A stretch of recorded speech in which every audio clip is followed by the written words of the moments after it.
So, welcome back for part 2 of my live stream of Hollow Knight by Team Cherry. I'll be playing, hopefully not dying too much. Already died once in previous edition, but yeah, let's see how far we can get.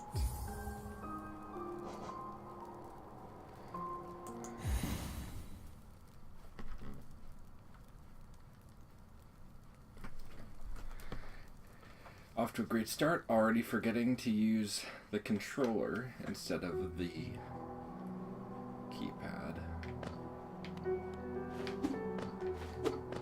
Okay, so getting back in the hang of the controls.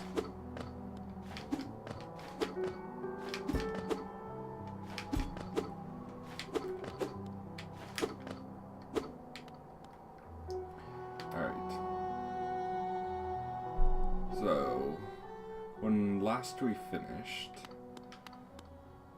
I was in here, in the map shop in Dirtmouth, picking up a couple things. So I picked up the Wayward Compass, which will let me tell where I am on the map, which is very, very useful once I get into those caverns and I just spend 20 minutes trying to figure out where I am. So, very helpful. And I believe there's also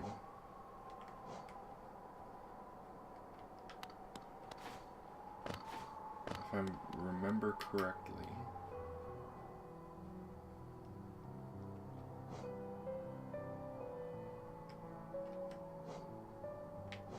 yes, I also picked up the quill to accompany the map so that I can add new sections to the map as I visit them.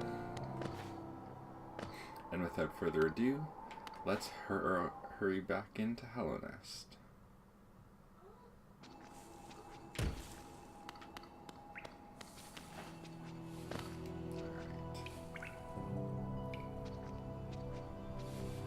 Cool, so as we can see, the map is actually already updated with all of the places that we visited but couldn't add earlier. Off to a great start.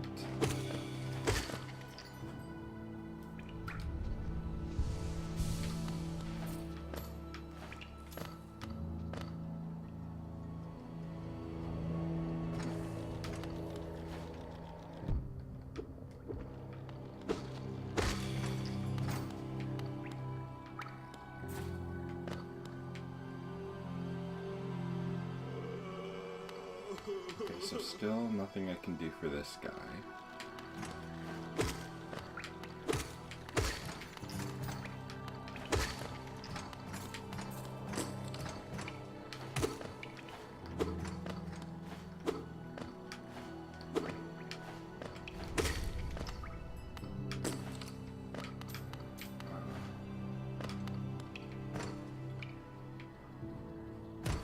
Still lots of good things for me to buy in that store, so I'm gonna try and collect Geo where I can without getting myself too dead.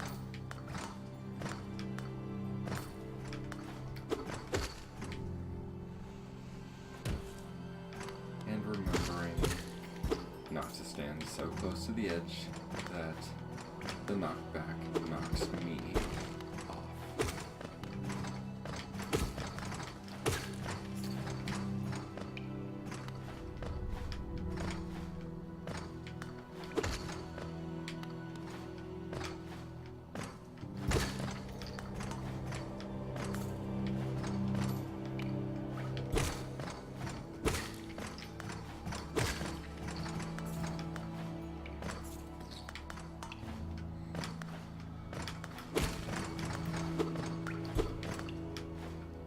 All in all, the controls for this game feel pretty good.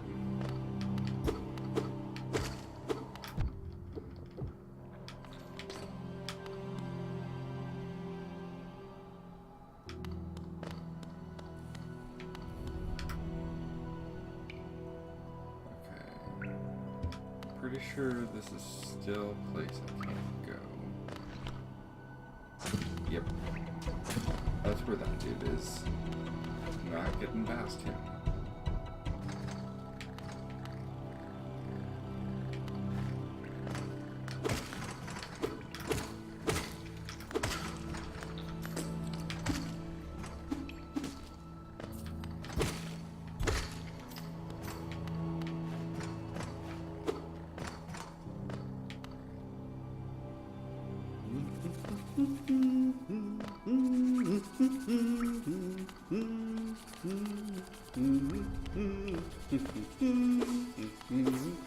Okay.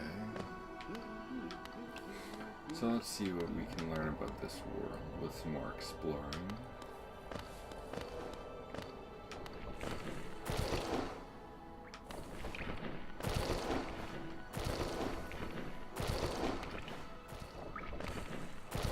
So the jump's not high enough to reach up there just yet.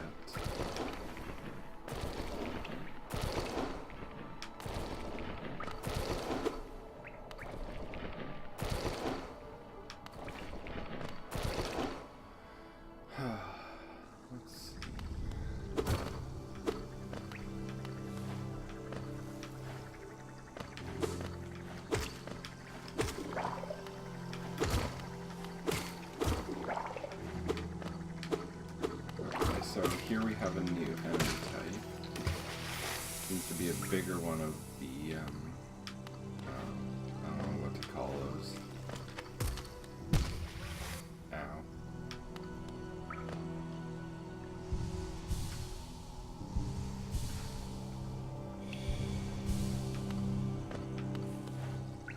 Let's just call them plopper flies. So it's a bigger plopper fly. And I don't really have anything.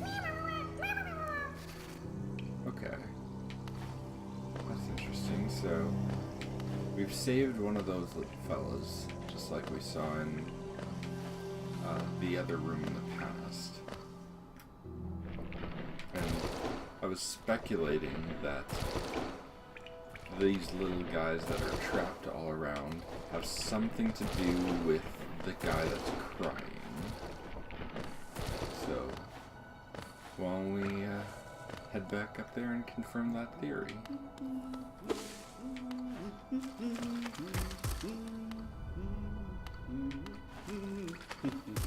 Now, if I can, you know, survive this platforming long enough.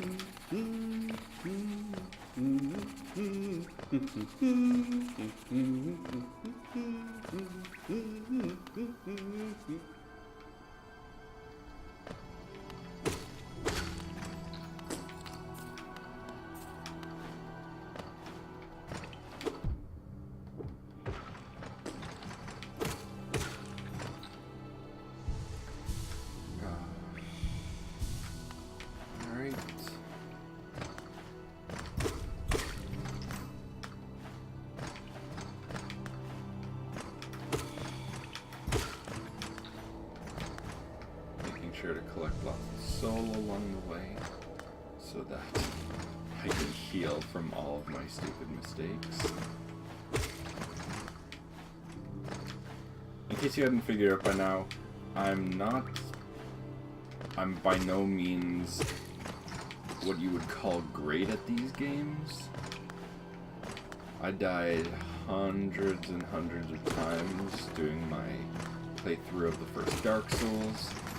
And, well, while it doesn't look like I'm going to die quite so many times on this one, it will still be quite a few before this game is done.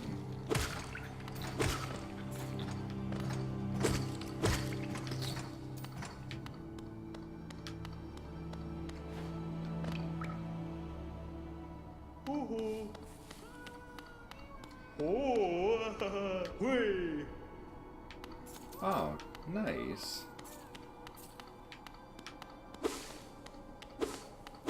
So it seems this fellow here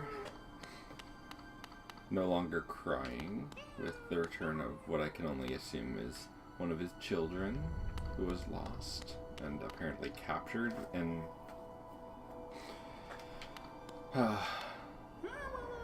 some sort of fishbowl.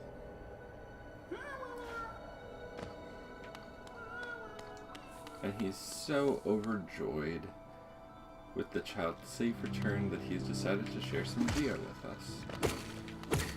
How lovely.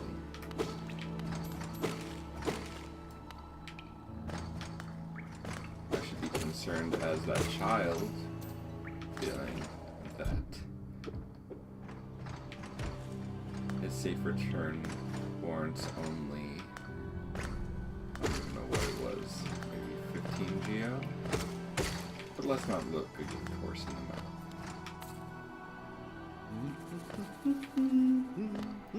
So back into the depths.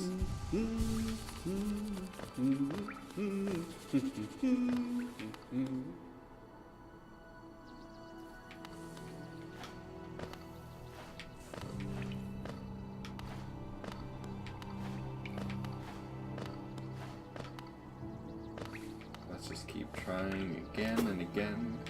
The determination of our powerful soul.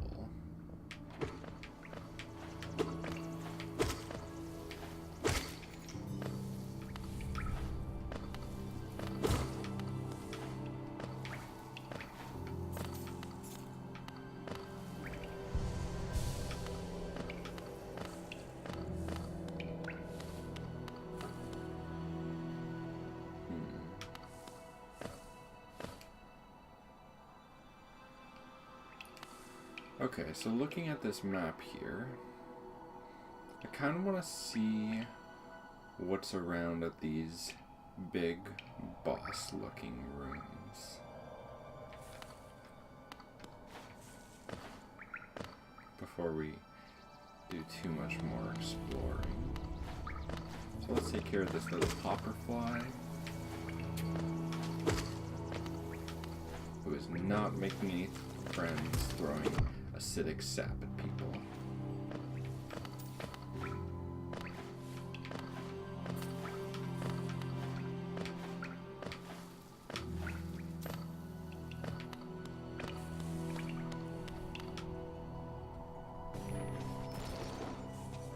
Okay.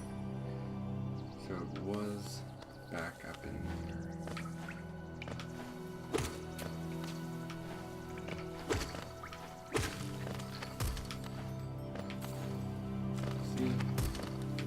Slow improvements.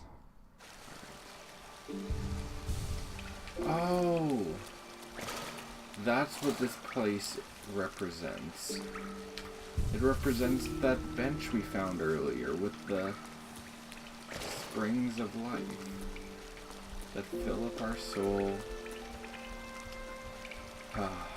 And potentially have a jacuzzi of some kind. Because I'm not even in the screen right now, and it just feels very nice to be in these waters.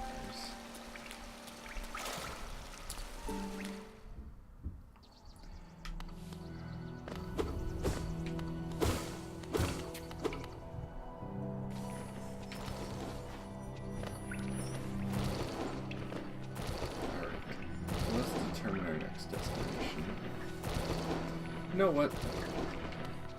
Okay, last night, well, not last night, yesterday, when I did the previous part of this playthrough, I went and picked a fight with this knight-looking thing. A big night bug. And that did not go well for me.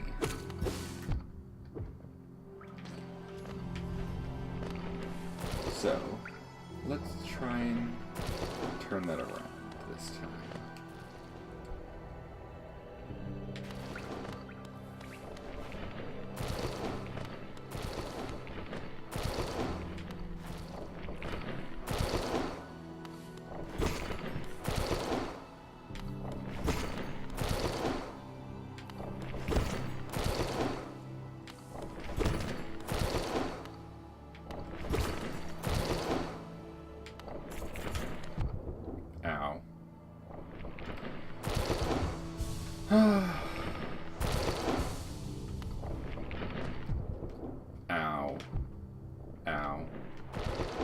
Okay.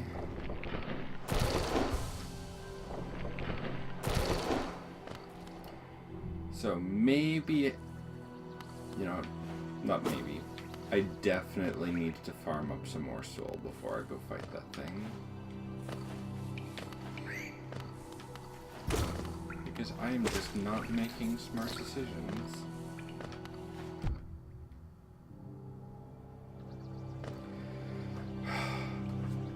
Case in point.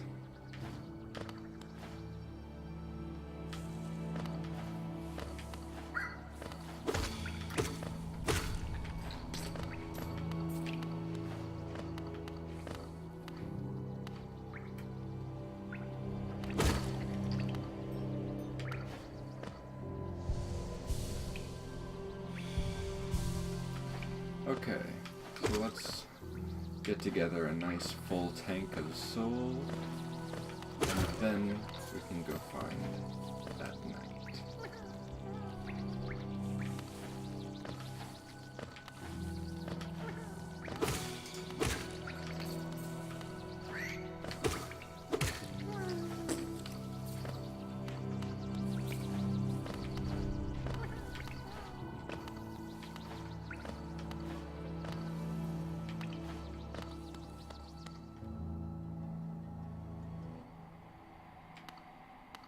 Okay.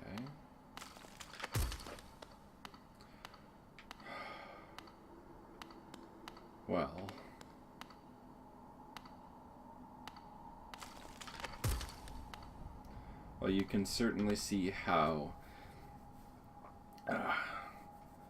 the change in atmosphere here gives you an entirely different feeling, because as much as the atmosphere of the world in general so far has been, you know, well, I shouldn't say the atmosphere. The aesthetic has been fairly dark, but the atmosphere has actually been very bright and well lit.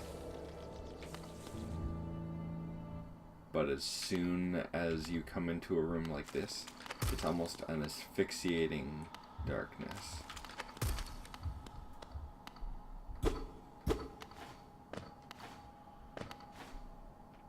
You can only see 2 feet in front of your face, and you do not feel safe at all. The only thing I can really do at this point is just listen very carefully.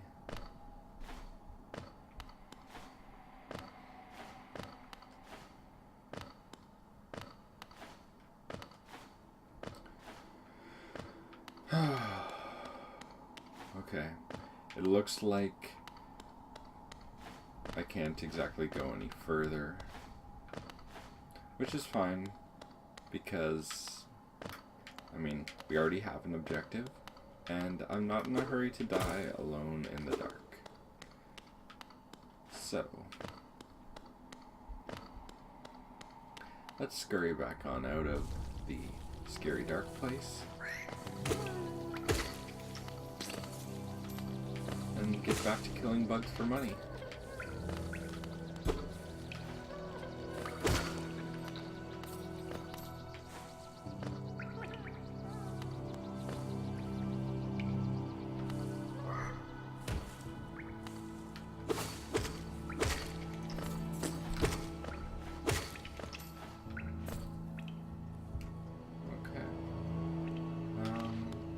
Sure, let's check out this room, even though we've already been there.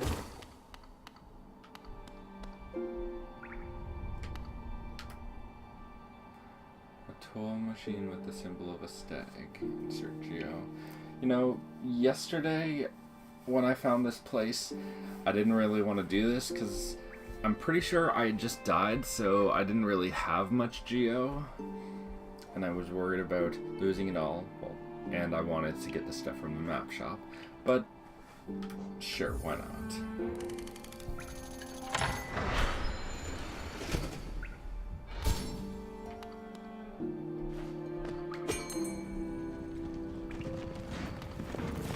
Interesting.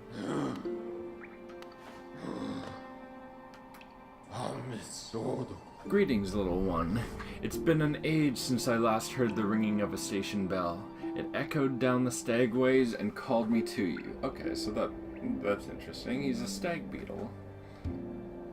I've grown stiff and tired over these many years, and I've forgotten much, but the sound of the bell will always call me back. These stagways stretch to the depths of Helleness. If you want to travel them, hail me from the platform. I'll take you where you need to go.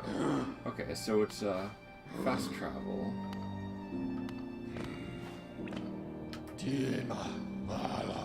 Okay, so interesting. Okay, so we're seeing now a very different map. The only stations so far are Dirtmouth and where we are, which is the Forgotten Crossroads. But we kind of see this,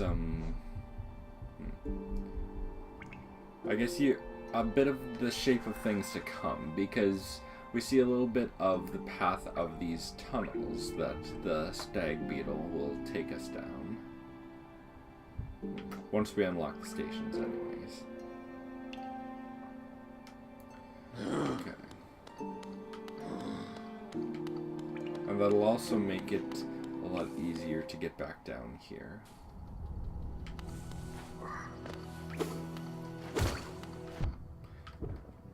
But I am 100% satisfied with my purchase. Very glad to have spent that geo.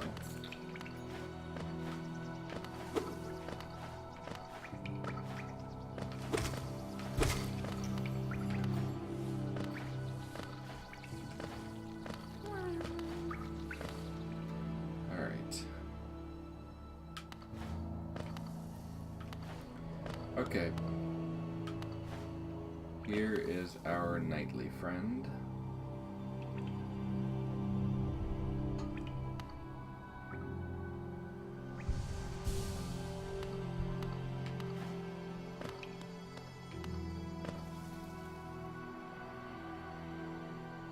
And we are ready to do battle. Or as ready as we shall ever be.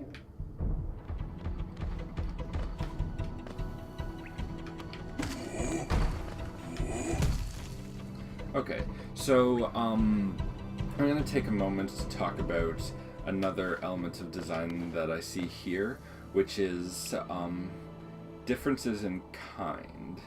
So generally, how a lot of games did and still do scale up difficulty is just make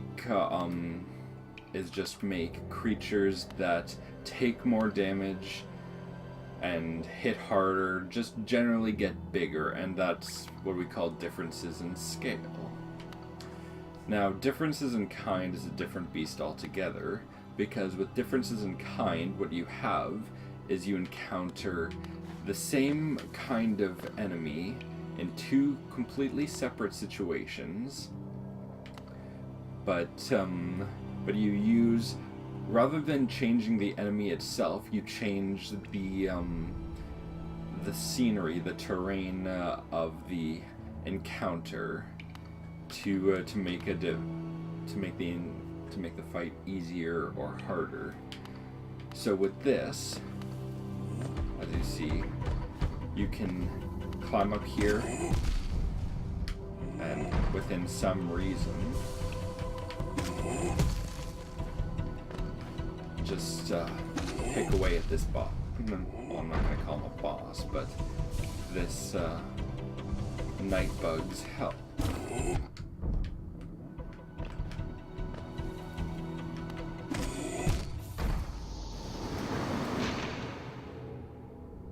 Okay.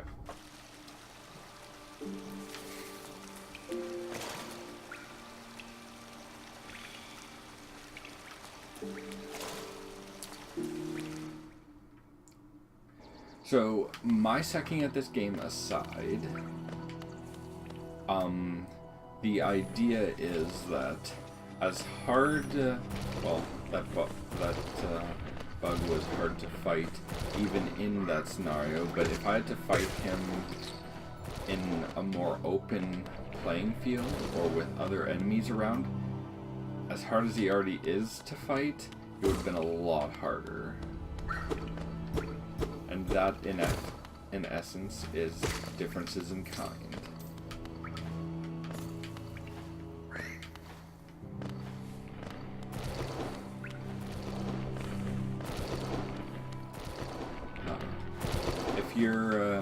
If you've played Dark Souls, which, if you're playing Hollow Knight, well, you probably have. You've probably seen this a great deal. Anytime that,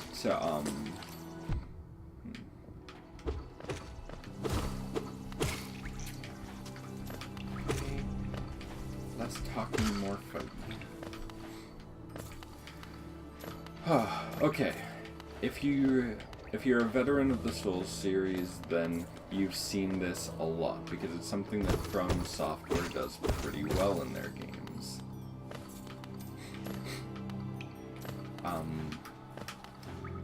Everything from, well, you see it, actually you see it pretty much constantly. I mean, it's an element of, like, take the Taurus demon from the first Dark Souls. When you first encounter the Taurus demon, the easiest way to fight him, if you've examined your terrain, is to do what a lot of people do and just take out the two archers overhead first, because leaving them alive makes the encounter much more difficult. And then what you do, if I can stop dying for 1 second, thank you. And then what you do is simply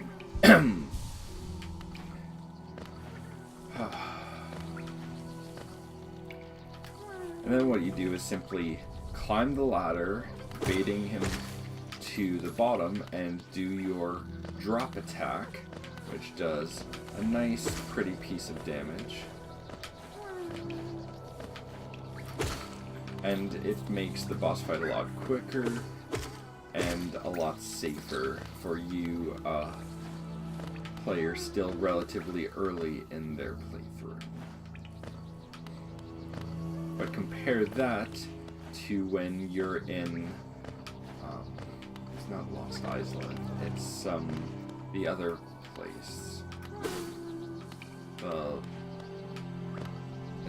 No, it's not Lost Island. Well, when you, in any case, when you encounter the Taurus demon later as a normal enemy, you have none of these things, but of course by this point it's irrelevant because you're at such a late stage in the game that you can hold your own with the Taurus demon head to head.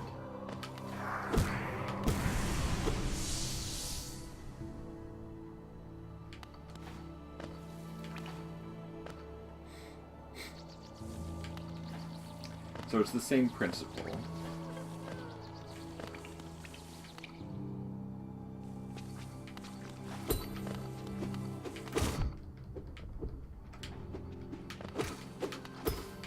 Okay, so this is already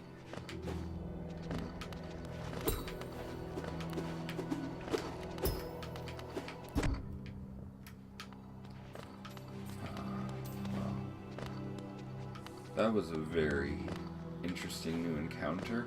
We briefly saw these guys in the play session yesterday.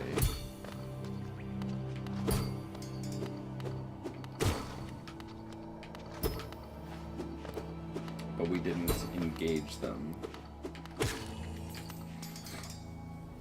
And for good reason, because that was dangerous. I'm also kind of sad that I ended up being wrong about these things with the signs.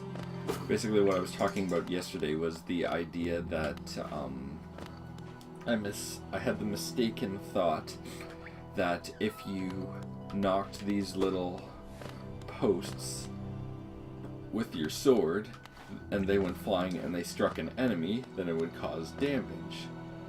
And I actually thought that was pretty cool, like a nice way to make use of your environment to have a little bit of a ranged effect when up until earlier you didn't.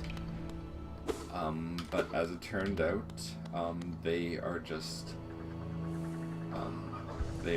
background effects and don't actually impact anything in the foreground.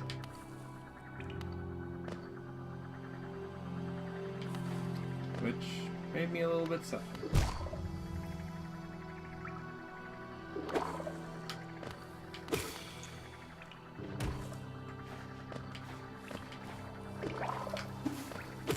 But not as sad as my untimely death is going to make me if I don't get my shit together.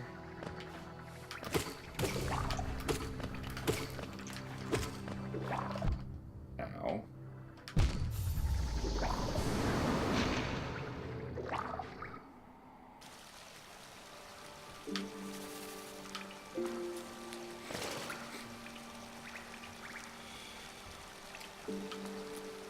Well then, okay, first of all, let me stop for a second because I have not been keeping up.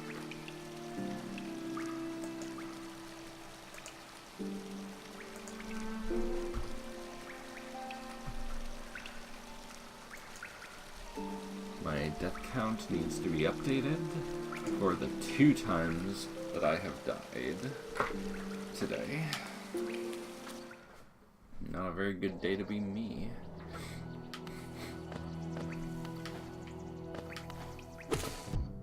Ow.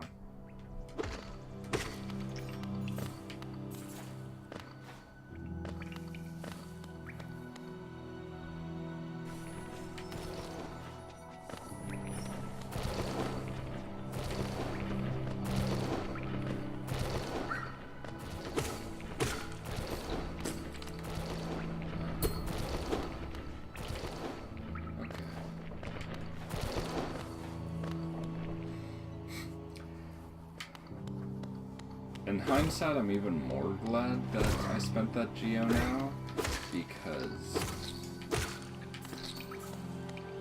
if I decided to keep it, to save it for spending on other things, and then gone and died, I would be even less happy than I am right now.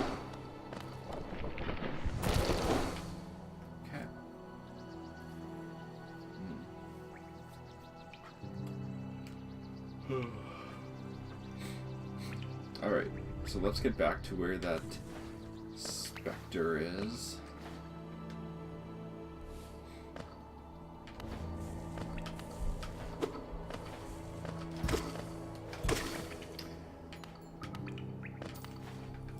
You know, because it's a ghost of me, I feel like I get to name it. So I'm going to name him Harvey.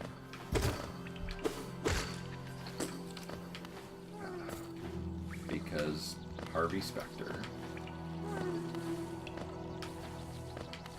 For any of you who aren't weirdos with completely strange taste, Harvey Specter is a lawyer in suits, and just calling the ghost remnant of my past self a specter made me want to name him Harvey. Ow.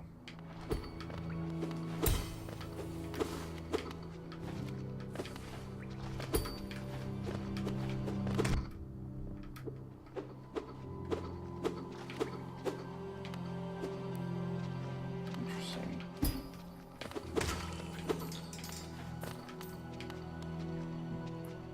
So these guys can't jump at all, even when they need to climb back on a ledge.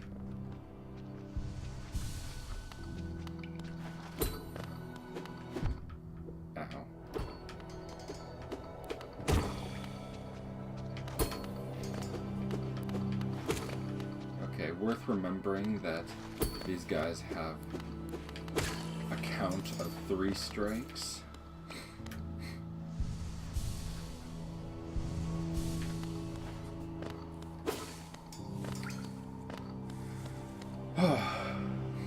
Again, I think I was talking about this yesterday, but I'll say it again. That it's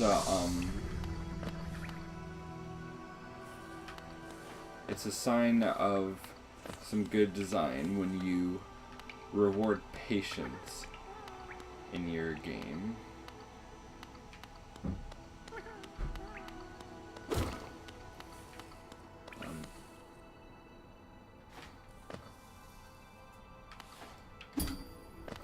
Oh, cool! Ow.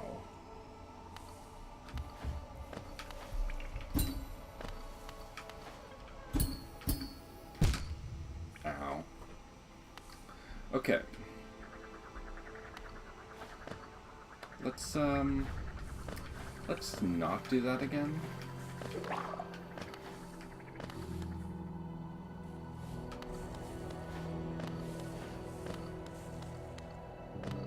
Okay, these guys are still dead, which is nice.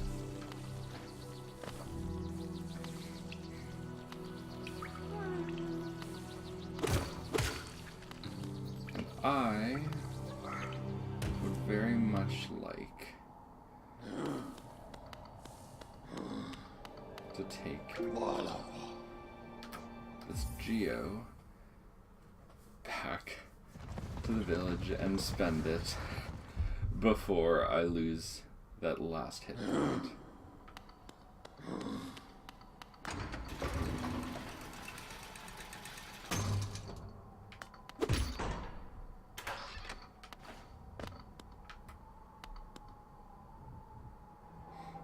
Okay, and now we've discovered what that building is. So who knows? Maybe we'll see what this one is too. In the meantime... Papa nada.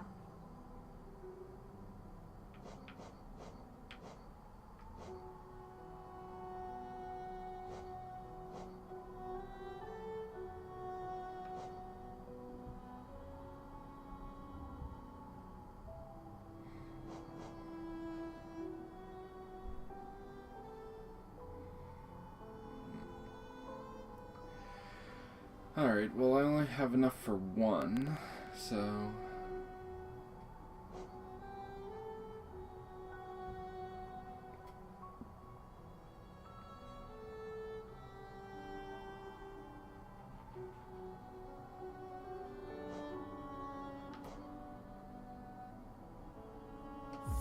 I'm gonna get this one.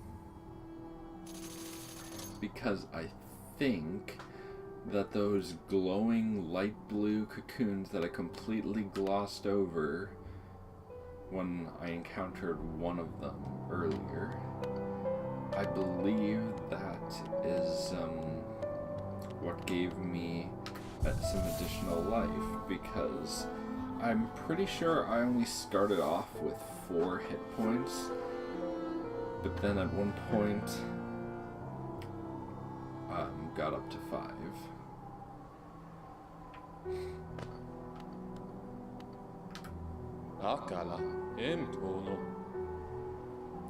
I never thought I'd see such a thing. The Stag Station has opened. That building lay silent since before even my time. Oh, I've heard the tales of the glorious lines, a web of tunnels running all through the kingdom. Not that I'll be traveling them, mind you. Elderbug, quite content where he is.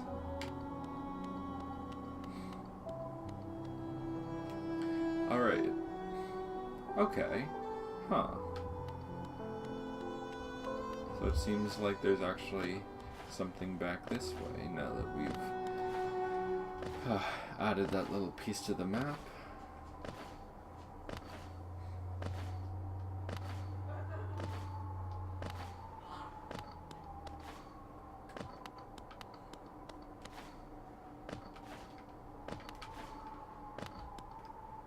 Okay. And apparently we can't go back there. So I'm hoping that's marking just the one that I grabbed on the way in. Even though it's no longer there. Because I ate it. It looked yummy.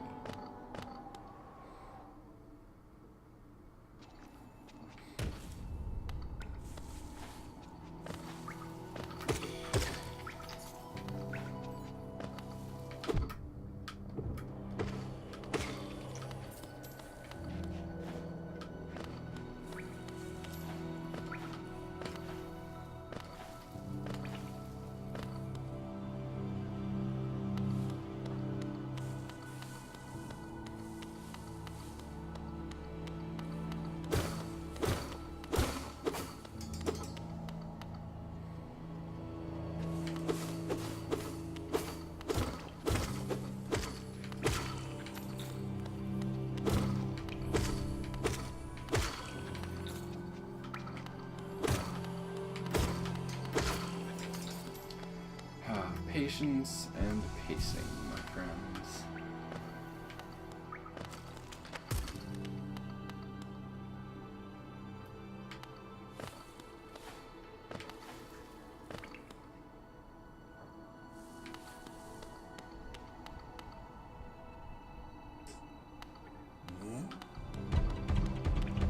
Should.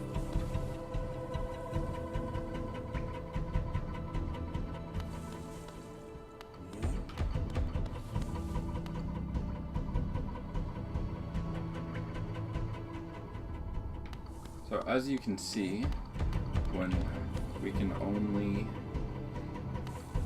approach this guy directly from the front, he's a lot scarier. He actually, it's funny because he actually kind of reminds me of Havel, another old friend from Dark Souls 1. Yeah. So there's no way to really trade blows with this guy.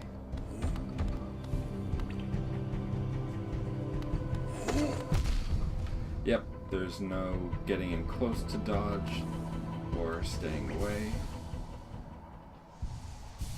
Let me just test one thing out.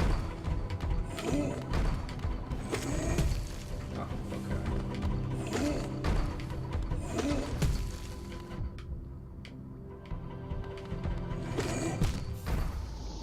Okay, well, that's confirmed in all the ways I wish it wasn't.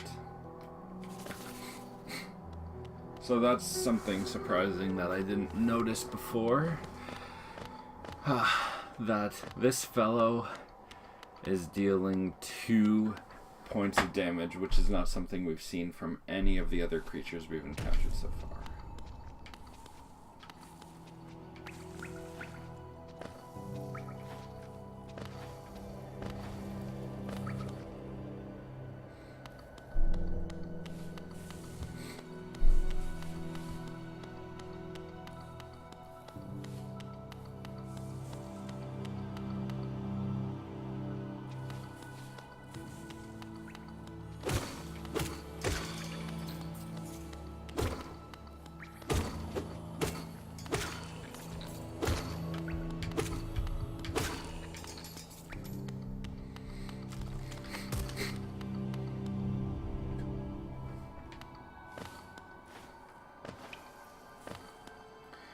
Okay, so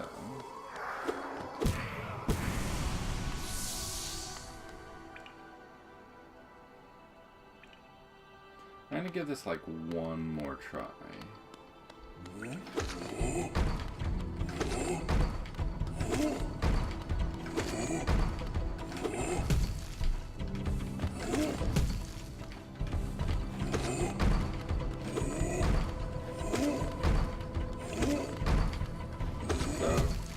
Actually,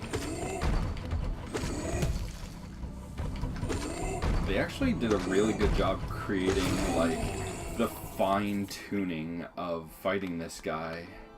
Like, I'm actually really impressed because if you like approach him early on in the game, that's terrifying, and for really good reason. There you go, little guy. Oh, but it really encourages you to fully master the controls, because I mean, at first glance, there was no getting around that club attack without taking damage. But with just the right little bit of teasing, I managed. Which is good. It gives me hope for the future.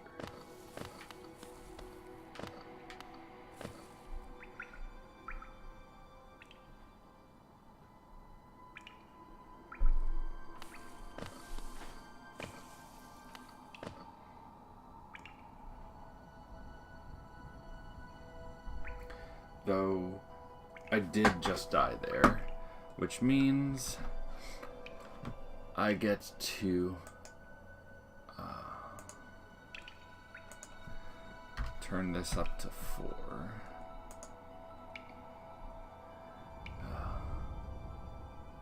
Gotta keep myself honest.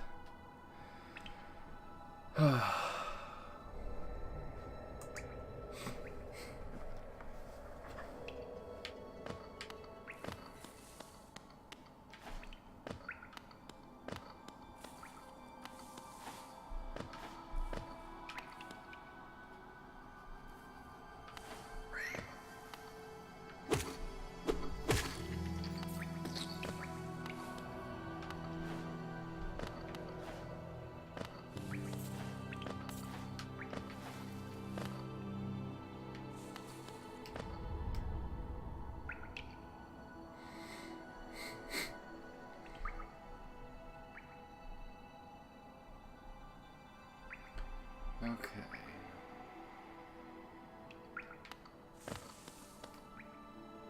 Oh, that's cute. Look, if you look when you look at the map, you can still move around.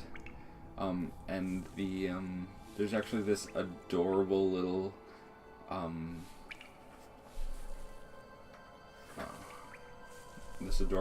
animation where you can just walk back and forth, just like looking down at your map. It's nice little touches like that that really make a game for me.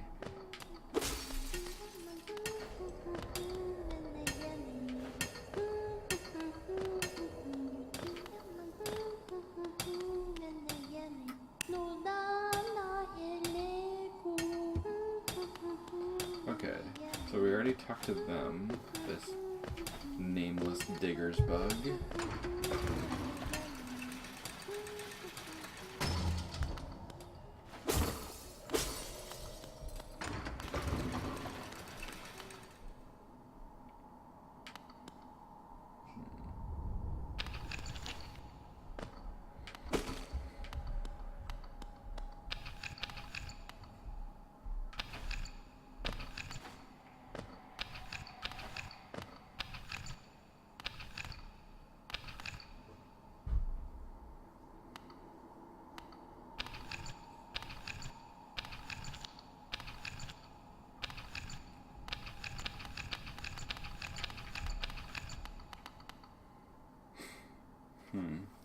Okay. Well, it seems like this isn't actually going to crumble on me, though they do a pretty good job of making you think it's going to. If you were watching yesterday's run, you saw when I came to that section, I completely just did same thing I did when I first got there. Let's just jump over it, because that little bit of shaking is enough to make anyone feel uneasy.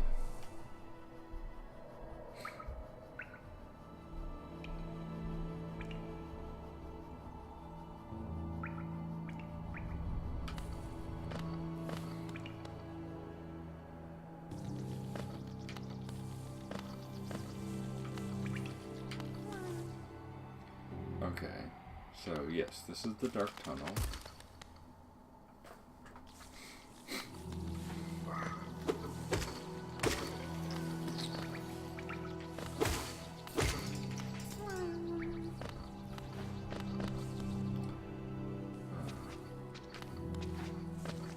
Okay.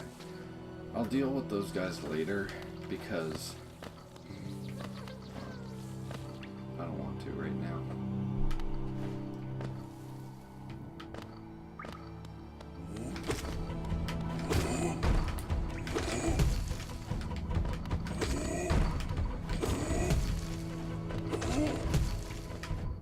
Ow. Ow. Okay, heal.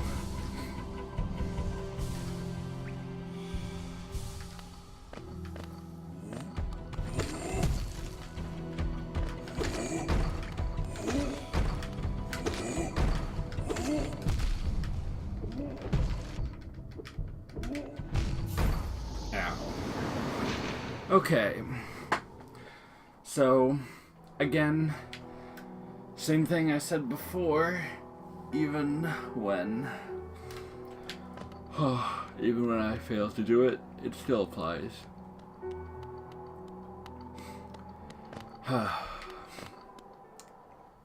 This game rewarding patience.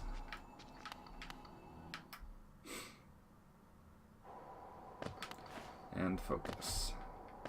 Neither of which I'm apparently very good at. So there's that.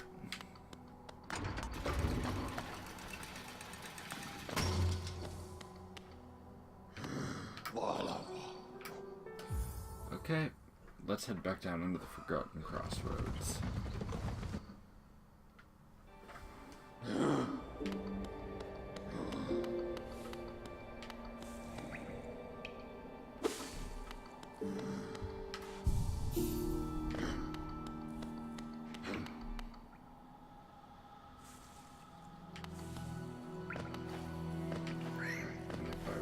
Correctly. It's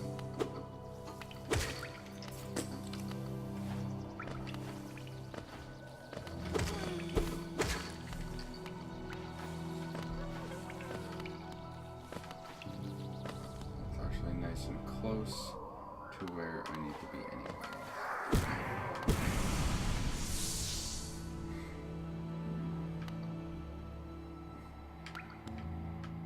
But really, imagine doing this fight without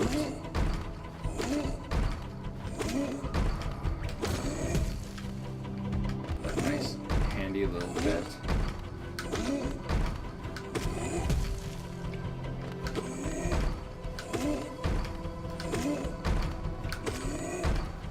Alright, I'm going to try not to talk. Oh, there we go. Okay. Try not to talk so I can do that.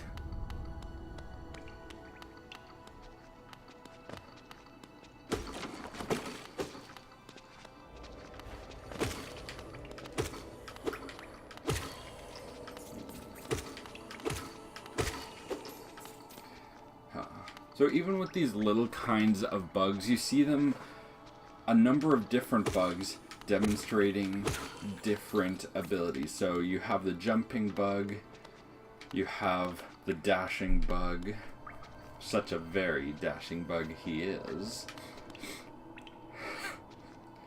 But you can almost imagine just from seeing them display these different abilities how you might encounter more complex enemies later on that have a greater mixture of these abilities rather than being limited to just one.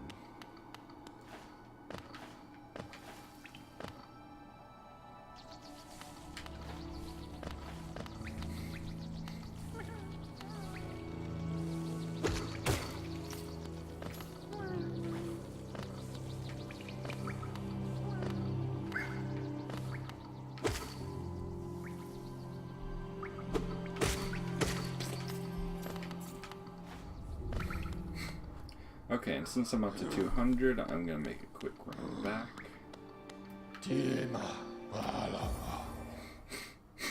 Buy a couple upgrades from a map. And have a little bit of water, because I've earned it.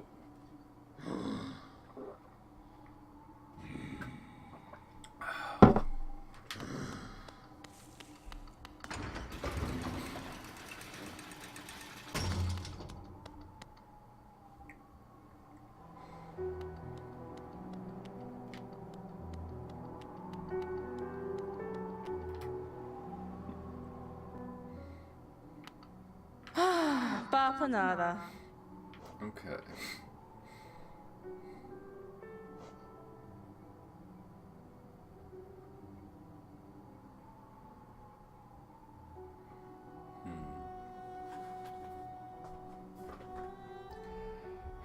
So, considering that you're getting the information, well, in the perspective of the game world, you're getting the information on these items that are being sold from. Okay, I've gone and forgotten her name.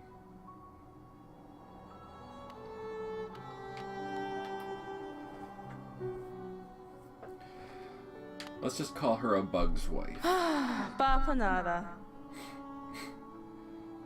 So, because all of this information comes from a bug's wife, we get a little bit of perspective into her, which is a nice touch, rather than just giving bland, tasteless, utilitarian descriptions of what the item does. Like this one. Hot spring pin. I designed these pins to keep track of the kingdom's hot springs. I haven't visited any myself. I wonder if Cornifer might take me sometime. I'm sure you'd make better use of these pins till then.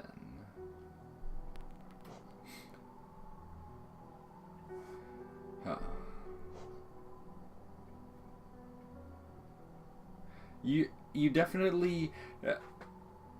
this is one thing that I'm actually really liking about the character development for this woman whose name I wish I remembered.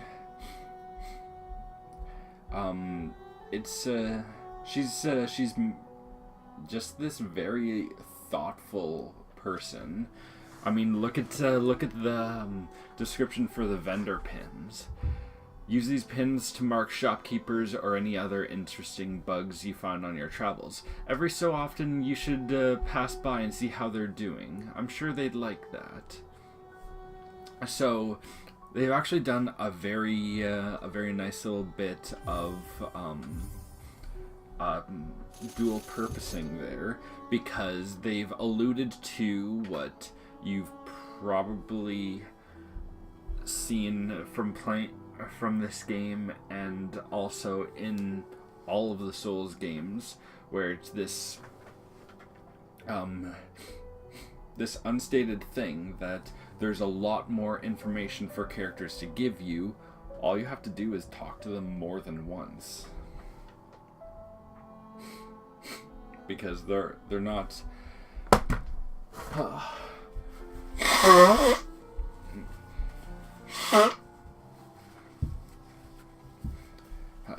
because they're not just roadside signs.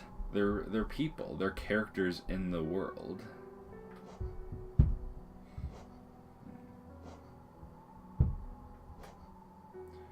I'll just go with this one for now.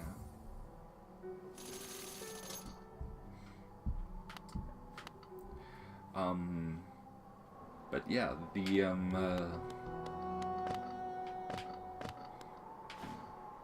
it's definitely worth keeping track of. And this is not the way I want to go.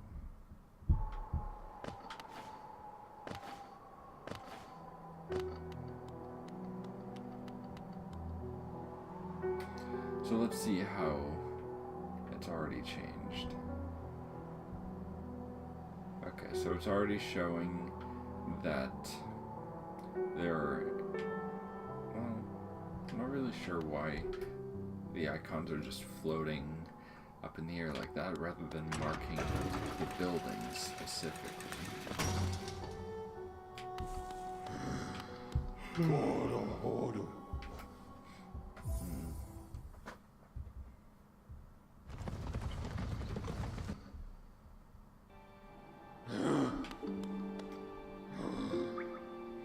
But at least they're doing that here.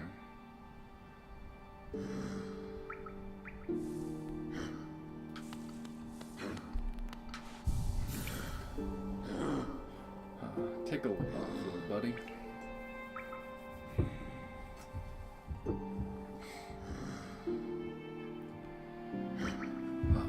Alright, so let's just sit on this nice little bench and read our map. So I think for now, because I've already been doing this for an hour, I'm going to see how I feel after going up to this, what I can only assume is a boss room. Because, well, for a non-linear exploratory game, well, gotta find stopping points somewhere. That, you know, stopping points where you feel like you've accomplished something and you're okay with walking away. Well, I guess not walking away. Just taking a break. Otherwise, I would probably just spend an entire day playing this and get nothing else done.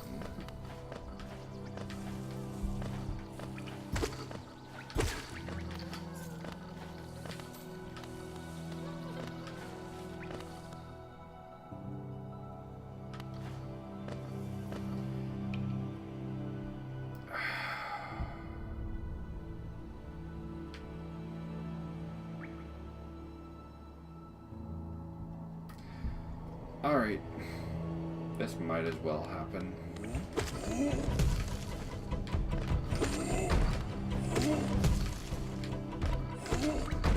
Alright, game faces on.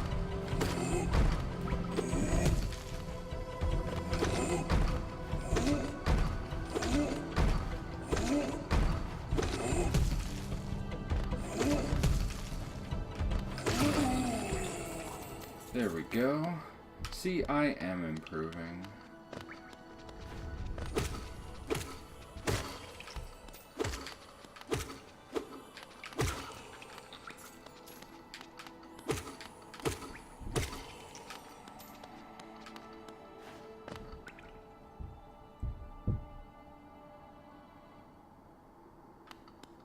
Alright, let's see what lies in here.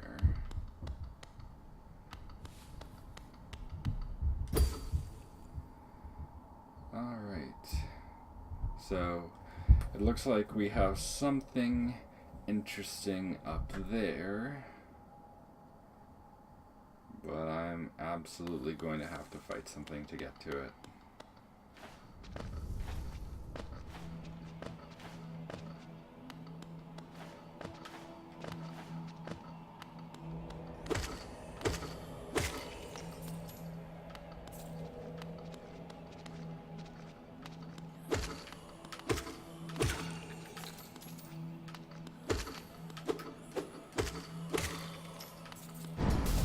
Shit.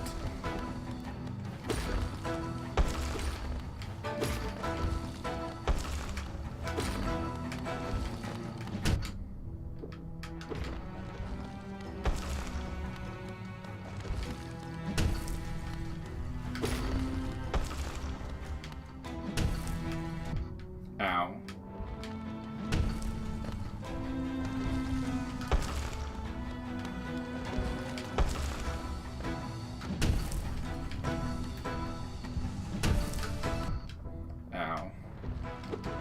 That was a smart use of timing.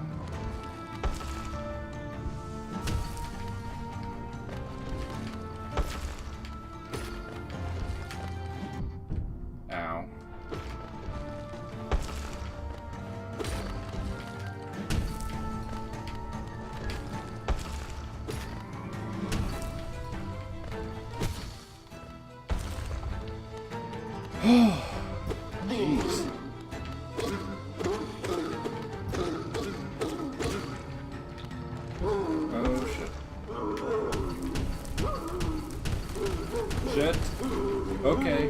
this is not over.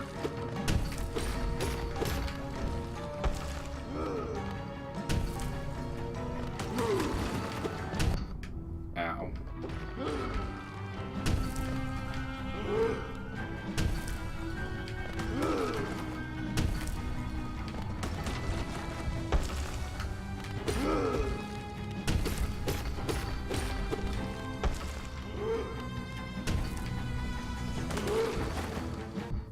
Ow.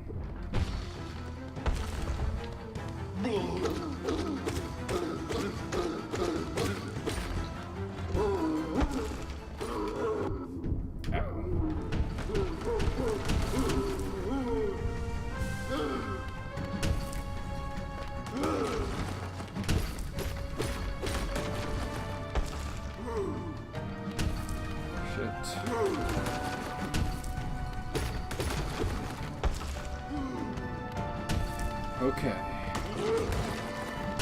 Sorry, I do not have much to say right now other than please don't die, please don't die, please don't die, please don't die.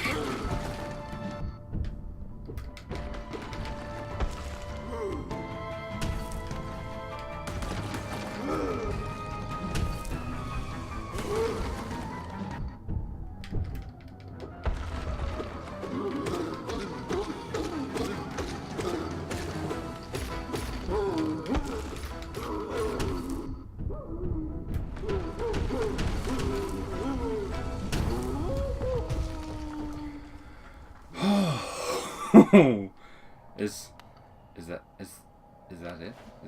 Is it over?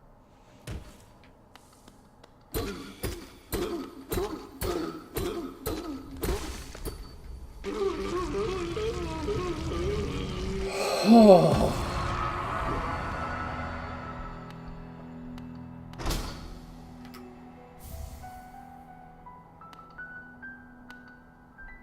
City crest.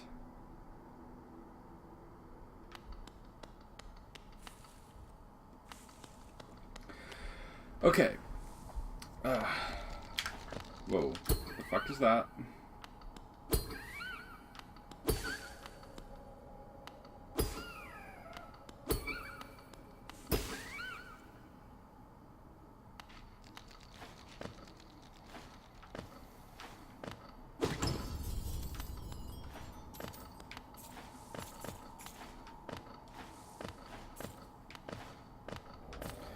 Okay, so nice little boatload of geo there. Okay, so while it's still fresh in my mind, let's try and break down that boss fight. Okay, so the False Knight. So in a lot of ways, as much as he was,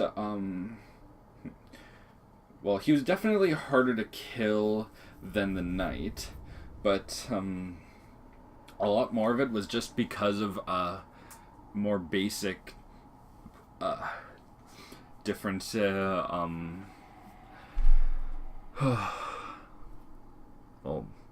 I mean, really, it was more just that the fight was longer and he had a lot more health. He had a lot more health, and he had different attack patterns that grew in stages with each time that I did significant damage to him. I mean, I don't think I even got hit by his meteor attack once. The one where he had these balls of molten rock falling from the ceiling. I don't think that hit me even once, but definitely made me work for that win.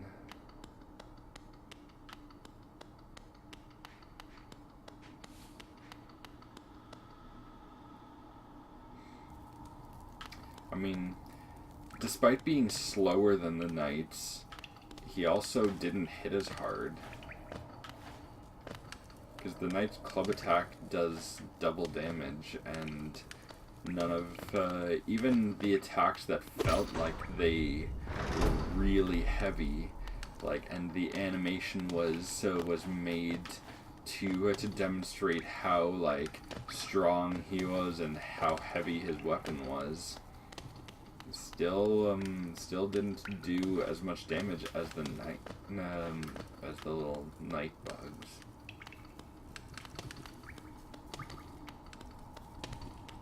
All right, let's enter here.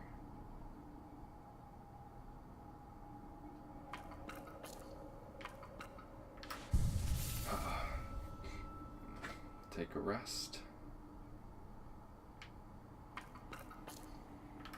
Oh, who is that creeping out of the darkness? My, you're looking grim. A strange, empty face and a wicked-looking weapon.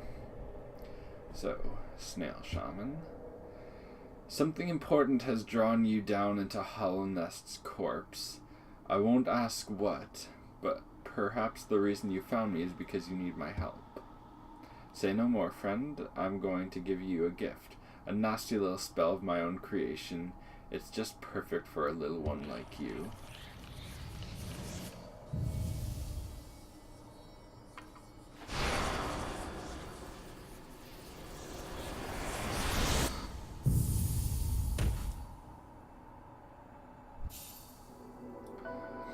Consumed the vengeful spirit. Tap B to unleash the spirit. Spells will deplete soul, replenish soul by striking enemies. Okay, so now we have more to do with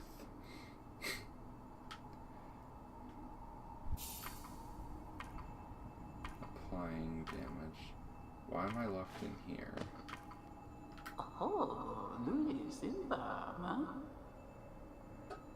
Oh, you've awoken at last. I apologize. Perhaps I should have warned you about the power of that spell. I was watching over you as you slept, but seemed to have slipped away myself. Oh ho ho. Now that we're awake, I was wondering whether you would do me a small favor. Not as repayment for my gift, of course. Simply because we're now friends. Are we friends, though, Snail Shaman? You seem to have locked me in here. You see, a horrid great beast has made its home in the heart of this temple. Such disrespect. I would be quite grateful if you were to venture deeper in and slay it for me. It's a hardy creature, but with your new power, you're more than a match for it. Good luck with this small favor, my friend. Oh ho ho ho. So a couple things I would say wrong with that. For one,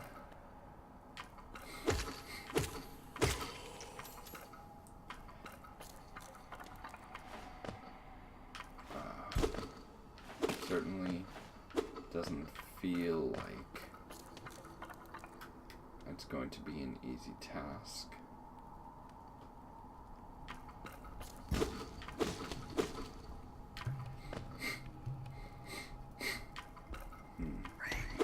And I would imagine that if the woman who created this spell isn't enough to slay this beast on her own, well, I'm pretty sure the spell isn't going to be enough on its own.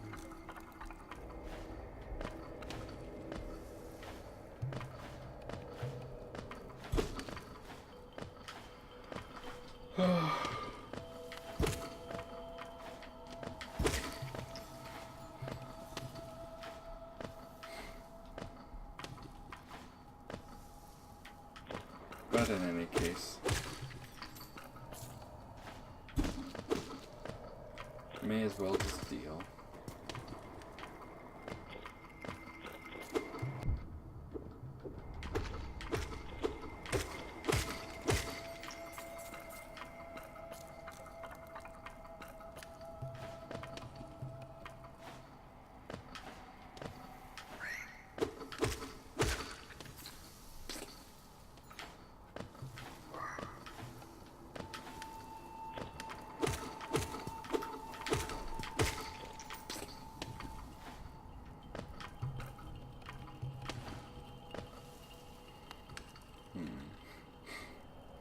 So here we can actually see another nice little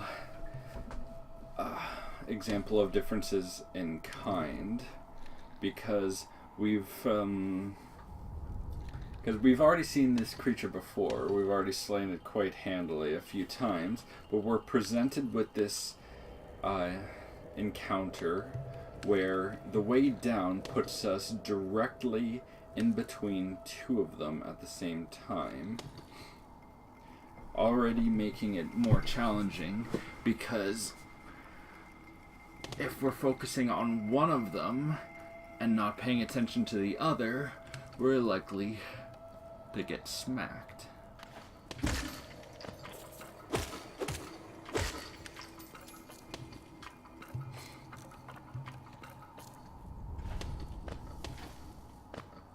Actually, wait.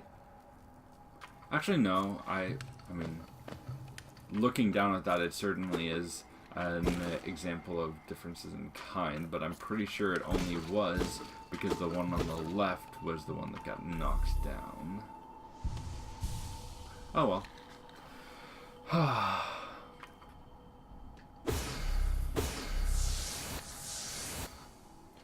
Okay, don't take more than I need.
Interesting.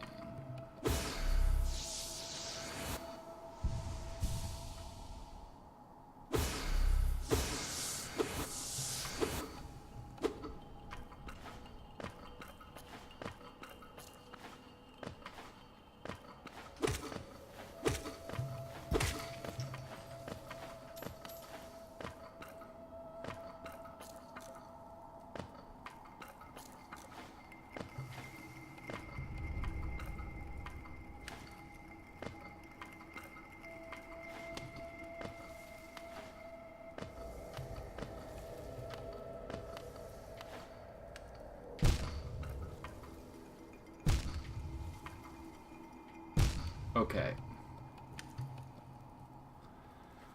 That, well, wait. Fuck.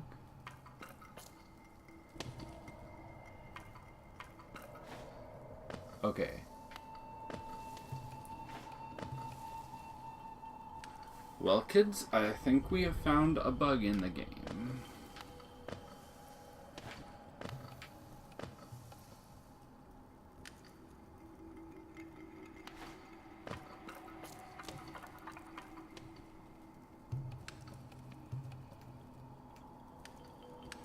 Because I am pretty sure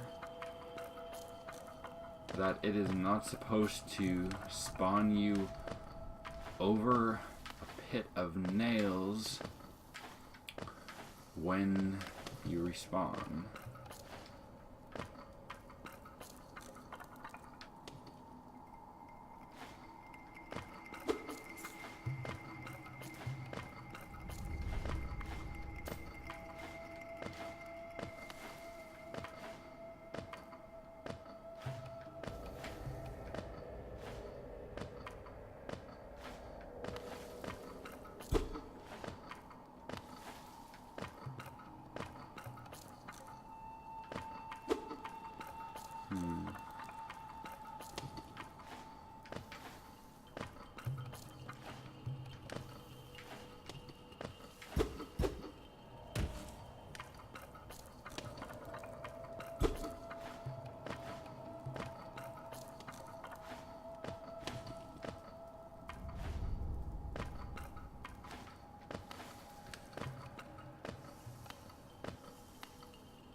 Namino, namino.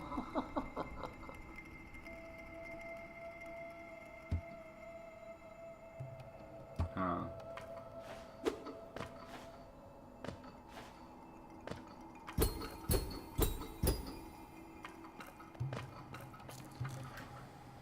Okay.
Okay.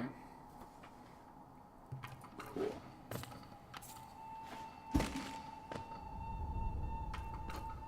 Namino, namino.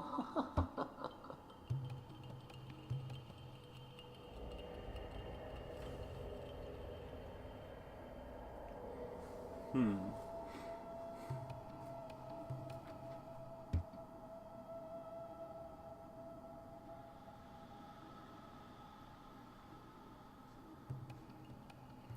Yeah.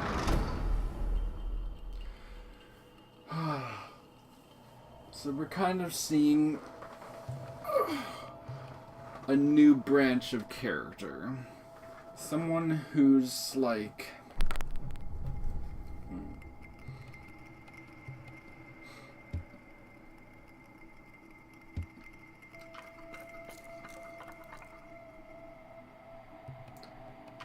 Someone who's very much like self-centered and seems to be like...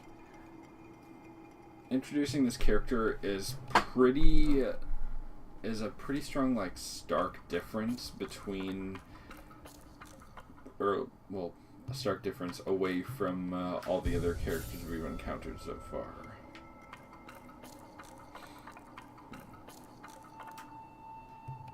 I don't know, like, maybe this, those blue pods don't actually give you additional life.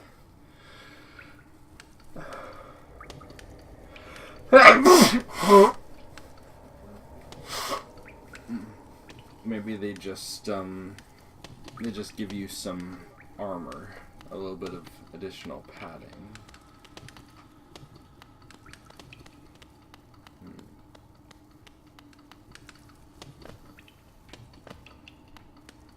Who's to say, really?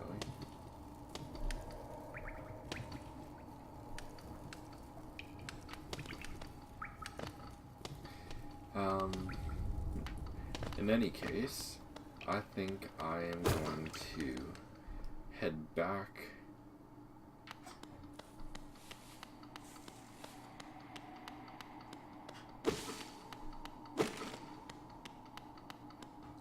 I'm gonna spend this geo, if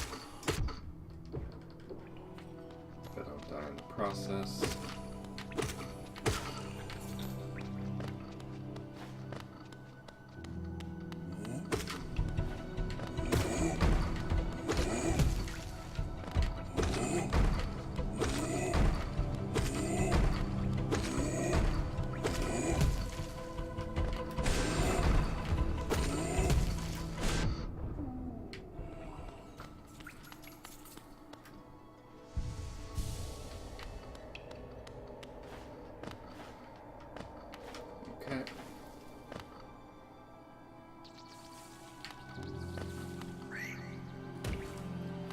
So already, the way we approach encounters is very different now, thanks to this new spell.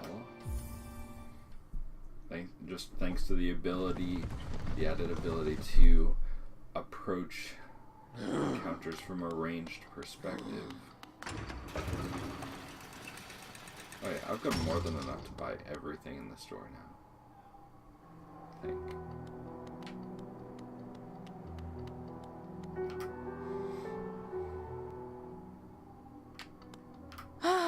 Bapanada. Oh yeah. More than.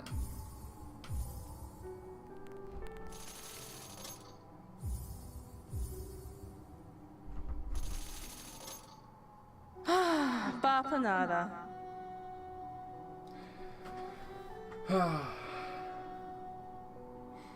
Okay, so for now you've cleaned us out of anything worth selling.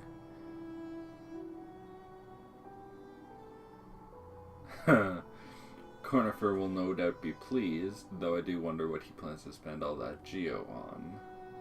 Oh, okay, there's her name, Izelda.